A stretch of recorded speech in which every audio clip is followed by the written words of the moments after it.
Bismillahirrahmanirrahim. Assalamualaikum warahmatullahi wabarakatuh. Shalom, Om Swastiastu, Namo Buddhaya, dan salam kebajikan. Sampurasun, perkenalkan nama saya Juliani, siswi kelas 10 SMA Negeri 1 Ciwidey, Kabupaten Bandung. Pada kesempatan kali ini, saya akan memaparkan sebuah materi mengenai pemahaman akhlak sebagai pondasi utama. Adapun indikator dari materi yang akan saya sampaikan, yaitu pertama, memahami pengertian akhlak dan pentingnya dalam kehidupan manusia.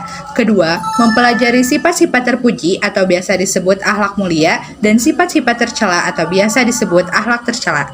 Ketiga, menerapkan sifat-sifat terpuji dalam kehidupan sehari-hari. Dan yang keempat, menjauhi sifat-sifat tercela dan berusaha memperbaikinya. Apa itu akhlak? Secara etimologi, akhlak berasal dari bahasa Arab, yaitu kata huluk, artinya perangai, kebiasaan, watak, peradaban yang baik, dan agama. Sedangkan menurut bahasa Yunani, akhlak sama dengan kata etos atau etikos, yang berarti adat serta kebiasaan. Adapun menurut bahasa Latin, akhlak sama dengan mores, berarti sebuah adat. Dan menurut bahasa Inggris, kata padanan akhlak adalah ethics, yang berarti sebuah tingkah laku, baik atau moral. Mengutip dari sumber Core Value Aparatur Sipil Negara, mereka mengambil konsep berakhlak, yaitu dengan A artinya amanah, K artinya kompeten, H artinya harmonis, L artinya loyal, A artinya adaptif, dan K artinya kolaboratif. Jadi, dapat disimpulkan akhlak adalah budi pekerti, tingkah laku yang berasal dari perpaduan hati nurani, pikiran, perasaan, dan kebiasaan. Akhlak terbagi menjadi dua, yaitu akhlak terpuji dan akhlak tercela. Apa itu akhlak terpuji? Akhlak terpuji. Akhlak terpuji adalah akhlak yang merujuk pada kualitas moral dan etika yang dimiliki seseorang, mencakup sikap, perilaku, dan nilai-nilai yang membentuk karakter seseorang. Ini melibatkan pemahaman tentang benar dan salah, baik dan buruk, serta pertanggungjawaban nilai-nilai tersebut dalam tindakan sehari-hari. Apa saja yang termasuk ke dalam akhlak terpuji? Pertama adalah kejujuran. Kejujuran merupakan pondasi dari akhlak mulia. Dengan menjadi jujur, seseorang dapat membangun kepercayaan dan integritas dalam hubungan dengan orang lain. Kedua, keberanian. Kemampuan untuk menghadapi ketakutan atau tantangan dengan tekad dan keberanian. Sifat ini memungkinkan seseorang untuk mengambil resiko yang konstruktif dan melawan ketidakadilan. Ketiga, kesabaran. Kemampuan untuk mengendalikan emosi dan tetap tenang dalam menghadapi tantangan atau situasi sulit. Sifat ini membantu dalam menghadapi kesulitan dan menunjukkan ketekunan dalam mencapai tujuan. 4. Rendah hati. Sifat menghargai dan menerima diri sendiri serta menghormati orang lain. Seseorang yang rendah hati tidak sombong dan mampu belajar dari orang lain. 5. Menghormati. Merujuk pada perilaku atau sikap yang menunjukkan penghargaan, rasa hormat, dan pengakuan terhadap hak, kebebasan, dan martabat orang lain.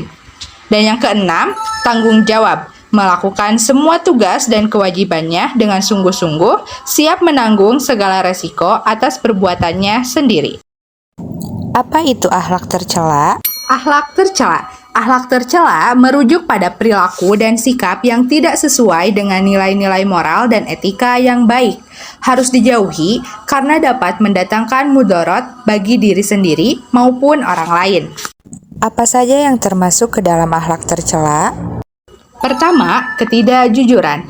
Melibatkan tindakan berbohong, menipu, atau menyembunyikan kebenaran. Sifat ini merusak kepercayaan dan integritas dalam hubungan dengan orang lain.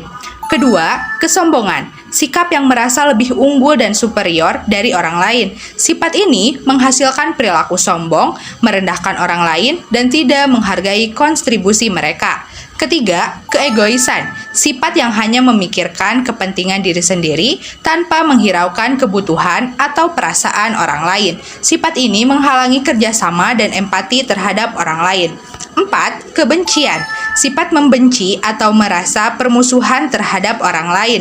Sifat ini menciptakan konflik dan ketegangan dalam hubungan sosial.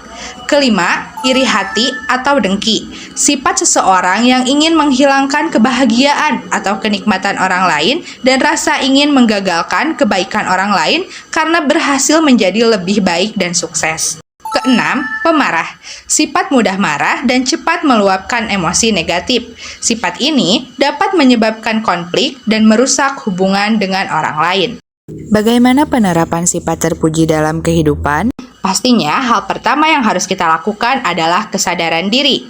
Kedua, pemantauan diri. Ketiga, praktik dan latihan. 4. Membaca dan belajar. 5. Bersikap empati. 6. Refleksi diri. Dan yang ketujuh, amati dan pelajari. Bagaimana cara menjauhi dan memperbaiki sifat tercela? Hal pertama yang harus kita lakukan adalah dengan memahami perbuatan yang tercela.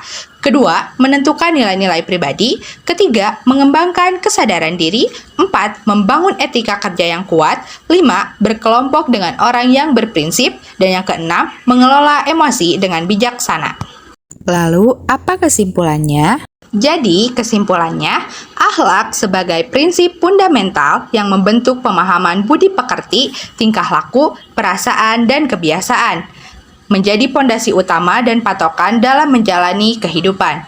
Karena akhlak hadir untuk mempercantik tingkah laku yang baik. Sekian pemaparan materi yang dapat saya sampaikan. Kurang lebihnya mohon maaf. Hatur nuhun. Wassalamualaikum warahmatullahi wabarakatuh.